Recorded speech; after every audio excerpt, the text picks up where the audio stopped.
Hello everyone, I am Renu Gupta. आज मैं आपको क्लास 8 का एक्सरसाइज 12.2 का question number first to 5 part इसके जो हैं पूरे वो कवर कराने वाली इस वीडियो में। तो हमारा पहला क्वेश्चन है 28x की 4 डिवाइडेड बाय 56x।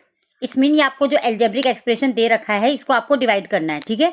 तो जब हम एल्जेब्रिक एक्सप्रेशन को डिवाइड करते हैं तो जो आपको 28x आपका 4 टाइम्स है तो आपने ले लिया x multi x multi x multi x।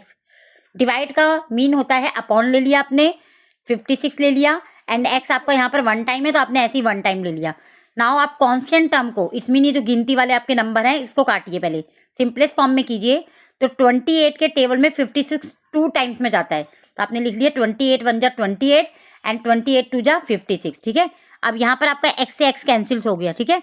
ऊपर क्योंकि आपका x 4 टाइम्स था और नीचे आपका x 1 टाइम है तो आपका ऊपर जो आपका न्यूमरेटर में जो आपका x बचेगा वो आपका 3 टाइम्स बच जाएगा। देखिए 3x बच गए क्योंकि एक x तो आपका यहाँ से कैंसिल हो गया तो x की 3 अपॉन में 2 आ गया, ठीक है। नेक्स्ट क्वेश्चन सीखते हैं, आपको और अच्छी तरीके से समझ में आ जाएगा। इसमें आपको करना है -36 y की 3 डिवाइड बाय 9 y की 2।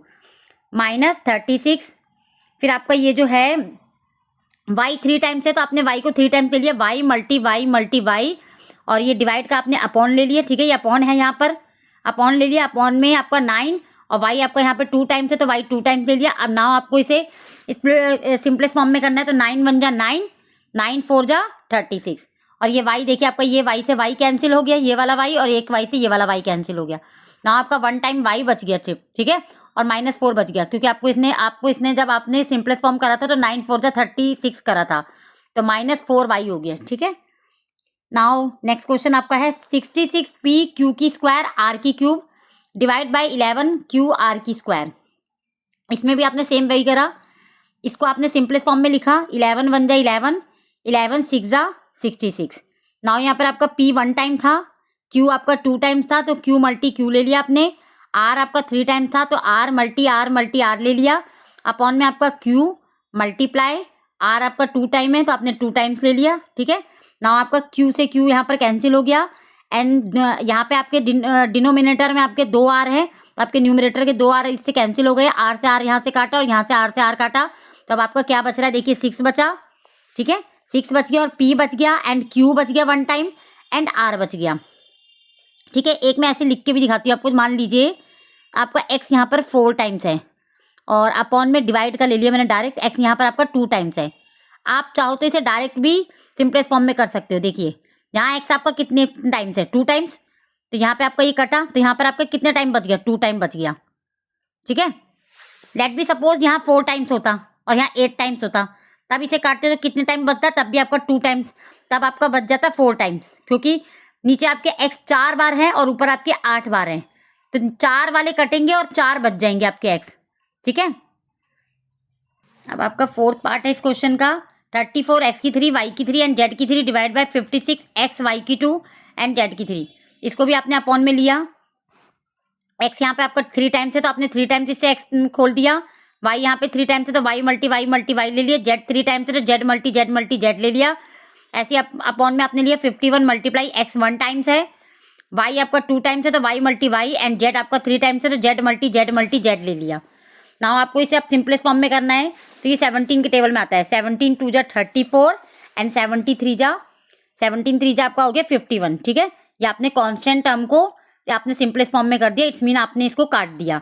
नाउ इसका अब आपका वेरिएबल का टर्म है तो आपका वेरिएबल में आपका देखिए ये x से x कैंसिल हो गया, ठीक है, और अब x नहीं कैंसिल होगा क्योंकि आपके डिनोमिनेटर में x नहीं है।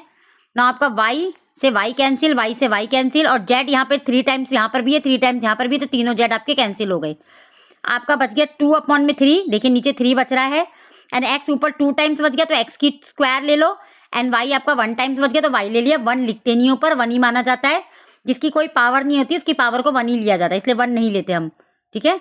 ये आपको क्वेश्चन मैंने डू योर सेल्फ में दिया है, आप इसे करिए, ठीक है, अपना आप इसे सॉल्व करिए, प्रैक्टिस करिए। अब इसका 5th पार्ट ये रहा 12 a जो है 8 टाइम्स है एंड b आपका 8 टाइम्स है, डिवाइड मीन अपॉन ले लिया, -6 a आपका 6 टाइम्स है एंड b आपका 4 टाइम्स है। अब मैंने इसमें देखिए क्वेश्चन में मैंने -1 न्यूमरेटर और डिनोमिनेटर दोनों में मल्टीप्लाई करा है, ठीक है। क्यों करा, क्योंकि डिनोमिनेटर में कभी भी आपका माइनस नहीं होता। वंस अगेन, डिनोमिनेटर में कभी भी आपका माइनस नहीं होता। आपको अभी पीछे क्वेश्चन जो था आप उसमें देखिए, आपका न्यूमरेटर में माइनस था, तब मैंने -1 से मल्टीप्लाई नहीं करा था, क्योंकि न्यूमरेटर में ही माइनस होना चाहिए। अगर आपको क्वेश्चन में डिनोमिनेटर में माइनस है तो आपको उस माइनस को न्यूमरेटर में ले जाने के लिए -1 से मल्टीप्लाई करना पड़ेगा, न्यूमरेटर और डिनोमिनेटर दोनों को। तब आपका वो माइनस अपने आप ऊपर ही चला जाएगा। देखिए अब यहाँ पे माइनस आ जाएगा और ये माइनस माइनस आपका कैंसिल हो जाता है।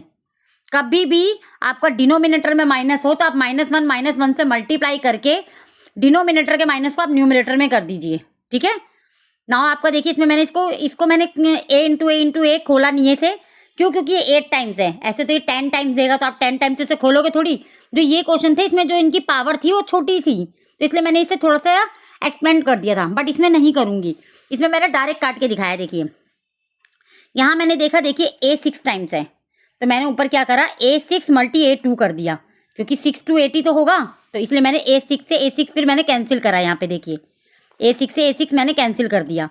नाउ यहाँ पे b 8 टाइम्स है, मैंने b नीचे देखा आपका डिनोमिनेटर में कि b 4 टाइम्स है, तो मैंने इसमें भी वही करा, b4 मल्टी b4 कर दिया, क्योंकि 4 4 8 हो गया और अपॉन में b4। अब b4 से b4 कैंसिल कर दिया, ठीक है। और इसे कांस्टेंट टर्म को भी मैंने सिंपलेस्ट फॉर्म में लिख दिया, 6 1 जा 6, 6 2 जा 12, तो -2 a की 2 b की 4 आ गया। ये वाला मैं एक बार आपको और बताती हूँ। देखिए आपका मान लीजिए यहाँ पर है x की 12 एंड y की 15, ठीक है, और अपॉन में है आपका x की 5 एंड y की 7। तो देखिए इसे आप इतना लंबा खोलेंगे तो नहीं, छोटी अगर इनकी पावर होती तो आप खोल देते, ठीक है, लेकिन इसकी पावर बहुत बड़ी है तो इसे खोलेंगे नहीं, इसे हम लोगों को सॉल्व करना होगा। तो इसमें आपका x की, एक और लेती हूँ, x की 17 और अपॉन में है x की 12। तो इसमें आप क्या करेंगे, देखिए x की 12 पॉइंट x की 5 अपॉन में x की 12, ठीक है। नाउ इसे अब x की 12 से x की 12 आप कैंसिल कर देंगे, क्योंकि देखो 12 एंड 5 17 हो गया, तो मैं डायरेक्ट भी कर सकती थी। देखिए यहाँ 12 टाइम्स है, यहाँ 17 टाइम्स है, अगर आप इसे सिंपलेस्ट फॉर्म में काटेंगे तो ऊपर आपका 5 टाइम्स बच जाएगा, ठीक है। Now last but not the least, if you like my way of teaching then please like share and subscribe to my channel. Thank you for watching my video.